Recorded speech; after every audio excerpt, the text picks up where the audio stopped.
Hey there, I'm Jesse, and you're listening to the Deep Lore Boys podcast, where me, Matthew, and Jackson delve into the random, rare, and often ridiculous pieces of human history. Dude, this is like a whole recipe for some like incomprehensible horror. Everything is falling from this building. Dude, you just gotta watch out when walking around it, man. Yeah, for real, you gotta. God knows what's gonna happen. Wow, so basically this is just like one of the most sloppily constructed skyscrapers ever. Something we could bring up tonight is the heart transplant with a pig heart. I don't know if you heard about that. Oh, that is what? That is new. So earlier this week, there was a 57-year-old in Baltimore who received the first heart transplant of a human heart grown inside of a pig. Okay, hold up. I thought this was going to be pig heart put into a human, but this is a human heart grown in a pig and then taken from the pig and put back into him? So basically, I thought the grape surgery was the extent of the madness. The grape surgery was too much. So basically, genetic modifications, that's about it. They genetically modify the pig to grow a heart designed more for a human. Yeah, so his name's David Bennett. He's a 57-year-old suffering from terminal heart disease. He was convicted of the 1988 bar stabbing of Edward Shoemaker, according to the Washington Post. Yeah, so the man stabbed was flirting with this dude's wife, which apparently led to the incident. If somebody was hitting on my wife, I don't think my first reaction would be to just draw my longsword and impale him to the wall or anything. Maybe if you're Jack Churchill, it would. Maybe if you're Jack Churchill, you just draw your longbow and shoot him through the throat. I'm gonna assume that they were just making a heart out of a pig, and then upon doing it, they were like, okay, let's find somebody who needs a heart, and then they found a guy and they put it in him. Okay. I'm assuming that's more how it went. I don't think that they really cared too much who got it. Right. Okay, because there is some controversy surrounding it because he committed a violent crime. At a point, though, I think that the way that the medical world sees it is a life is a life. We don't care what he did. We're trying to save this man's life, Yeah, that's kind of the way. Who are you to judge whether or not it goes to somebody better? This was 1988. He stabbed this guy. It's been how many years now? 44?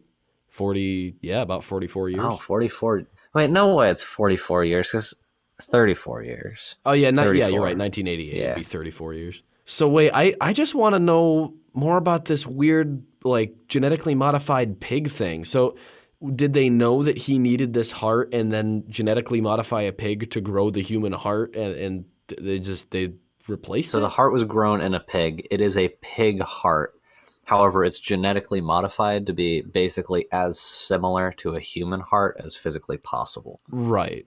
Okay. Because the idea of the man with the pig heart is one thing, but imagine a pig with a human heart. I feel like that's a monster. If it's just a fully human heart, I don't know. I don't like that at all. Something would happen. There'd be some kind of weird mutation. That would imply that then the pig would have had a human heart. Yeah. Would he have had would it have gained sentience? The heart. Would it be considered a human being at that point? I don't know. It's some weird stuff. Dude, this is a whole recipe for some incomprehensible horror. Yeah, this is a Lovecraftian nightmare. There's some terrible, terrible things that are going to come from this. Actually, so near where I live, well, not near, it's 2 hours from where I live. It's in this small town. There's this, I don't even remember how I discovered it, but there's this legend of the pig man, and he's this cryptid. But he's the suckiest cryptid ever. There's no information on him. He's just apparently this butcher guy who kills you by this certain road, and he's really dumb. But dude, you gotta watch out for him though. Well, apparently, I mean, careful. now I'm a little worried because we've got an actual part pig, part man here. Wait, if they can do that, could they just genetically modify every aspect of a pig to make it as similar to a human as possible? I mean, could we just get some absolutely repulsive form of human that it still wouldn't, just making sentience out of nowhere would be difficult, but you just would get this human form. We need to stop this. We need to petition to very bad. We're just straight up migrating to a body horror podcast, and this is not what I want to be. Nah, we got to cut our losses.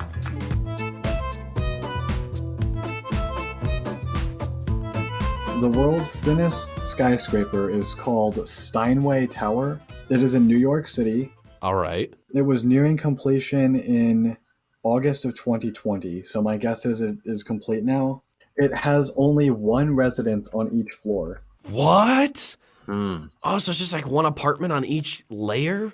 Yeah, it says that it's an 84-story tower, and it's 1,428 feet tall, or 435 meters for you non-Americans. Dude, imagine living in Europe. Imagine living somewhere that's not America, where we don't measure things in cheeseburgers. Imagine literally not living in the only perfect country in the world. America is the greatest country. Imagine not having the thinnest skyscraper in the world. Imagine. What I found out about it earlier was that it was apparently it's type of a new type of building called a pencil skyscraper, and apparently most people don't like them because they can have like a lot of water issues and stuff, and it's like very hard to fix them. I think I don't know. Why don't we just remove the water? That's right. I mean, come on, it can't be that hard. If they have water issues, so hear me out, right? If they're like getting rained on, because I'm assuming that's how you're going to cause water issues, why don't they just like put a giant floating umbrella over it? Like they could build some massive drones and have like the Marvel helicarrier. Helicarrier to keep the umbrella. Building from getting rain on it. They could make a giant flying umbrella over like the entirety of New York City. Well, it looks like even with just building the pencil tower, like the labor controversies and the incidents page on this thing are actually pretty extensive, especially for this thing being just recently built, it looks like. Yeah, no, there's a lot on it. On January 21st, 2019, a suspended scaffold attached to the building broke free from the exterior of floor 55 and showered pieces of broken glass from cracked windows over nearby sidewalks due to high winds. And then in October of the same year, a high wind knocked the tower's construction crane loose, causing debris to fall. Everything is falling from this building. Dude, you just gotta watch out when walking around it, man. Yeah, for real. You gotta... God knows what's gonna happen. Wait a second.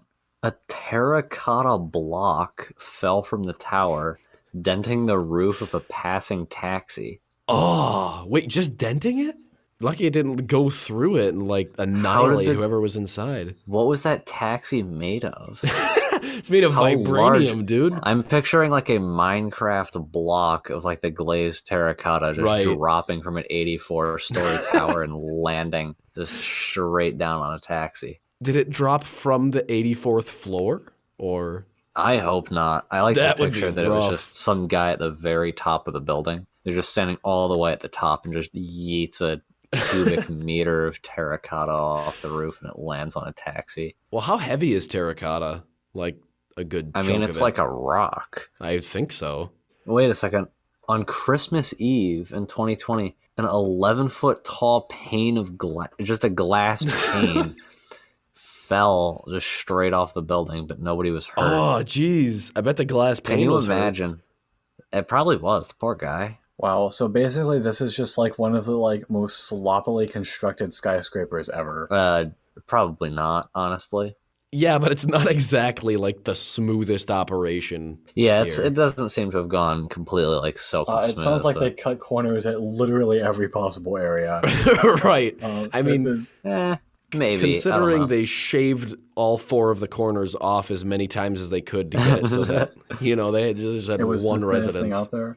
Oh, I guess that's right. I guess they did technically cut corners. They cut all the corners. Wait, I want to know how many corners did they cut? Like, how wide is this? Because you say it's one residence, but that could be a big residence. Wait, what if instead of having all the residences be on floors like that, they made them like vertical, and you just got like an elevator that you just live in, and it would go up and down.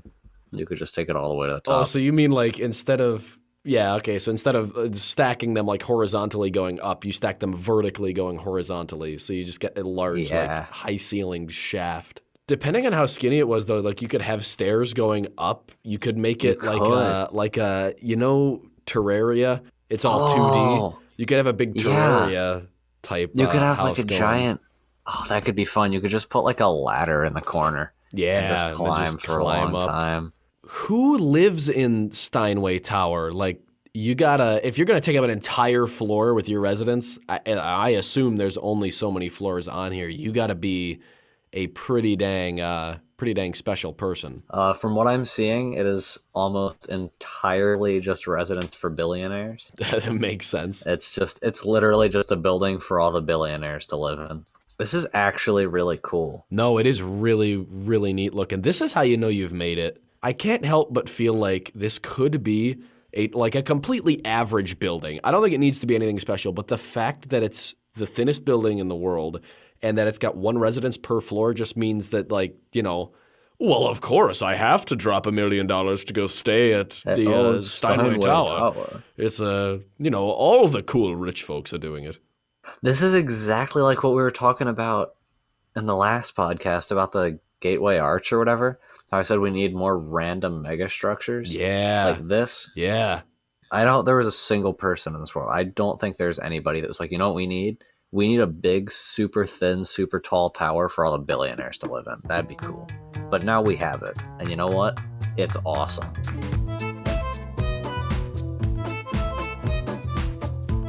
Hey there, hope you're enjoying the podcast so far. For the first half of this episode, we've delved into some rare lore about the Pig Heart Man and Steinway Tower, and for the second half, we're going to go into some lost footage that I've been saving for a while. When I'm going through the footage we record for this podcast, I normally take out the little bits and pieces that I think are funny but wouldn't fit in the episode on their own, and I've been saving up a whole bunch for a while now, and figured it was about time to dump those out in one big compilation. So here it is, some random, rare, and usually pretty memey footage with zero context for all of you to enjoy. Whoa, Santa tweeted about suicide. Wait. No. Hold on. Somebody sent Santa a message that just says, "Kill yourself, Santa. No one loves you." Whoa. And he screenshotted it and sent it back and says, "All the fan interaction I've received since I said I like Minecraft YouTube is just so wholesome." It takes some guts to tell Santa to off Imagine himself. telling Santa that you want him to kill himself. Also saying no one loves you. I think this guy's just jealous. Oh, he probably is. He sounds like a scumbag. So what do you think are some reasons people would have to dislike Santa? Like, I could think of several, but on but the naughty list, which he's put quite a few people on. So every e-girl is on the nice list. Jackson, there's like 2 e-girls in this list, along with like Tom Holland and everybody else. It's like 40 people. Oh no! And like 2 e-girls, and every time an e-girl shows up, Jackson puts them. No, they're not even e-girls. They're just women. They're everywhere. Can we just talk about Haley Joel Osment? Look at him. What a guy. I don't even know who he is. Who's this? He was a child actor. He was in like Forrest Gump and like The Sixth Sense. He's in The Hunchback of Notre Dame too. Okay, so Forrest Gump. Is that even a real film? So Forrest Gump. Ew. They made a sequel to that? Nobody even liked the first one. How did they make a sequel? No, I disagree. I think that... Have you ever seen that film, Jackson? I think that that Forrest Gump and The Sixth Sense was really just him training to be in Hunchback of Notre Dame. I think it's entirely Doesn't it steal dollar bills? Yeah, there is a random image here that came up. Somebody sent a picture of a crab in a tree holding like a dollar bill. And they said it was the octopus, and I remember seeing that. Oh, I see it. Yeah, the crab with the dollar bill. The crab with I need to find this image, actually. I've got it right here. I can copy it and send it to you. Oh, there he is. That's such a dumb photo. Yeah, I'm gonna be running for president. I think you should. You'd be calling people out as lizard folk pretty quick. Yeah, I would constantly. That would be the first go-to thing in a debate. I just say, you know what? When we think about it here, you might be a lizard. Can you prove to me you're not a lizard? Do you like prove space? To me you're not a lizard. Do you have any unexplained scars? Do you have red hair? Yeah, do you have green eyes? Blink for me. Let's see. Do you blink sideways? Yeah, sir? blink. Do it. You won't. Do it. You won't. You won't. But then if I'm running for president, that would imply that I'm big and successful, which would imply that I could be a lizard. But right. Again, yeah, so as soon as you become rich and famous, you're pretty much... There's a good chance you're a lizard. Guaranteed lizard. Ugh. What if I'm like big and famous and I become president, and then a bunch of lizard people are like, "Hey bro, congrats, good job, good to see another lizard man in office," and I'm like, "But I'm not a lizard." What do you say in that? Their ranks?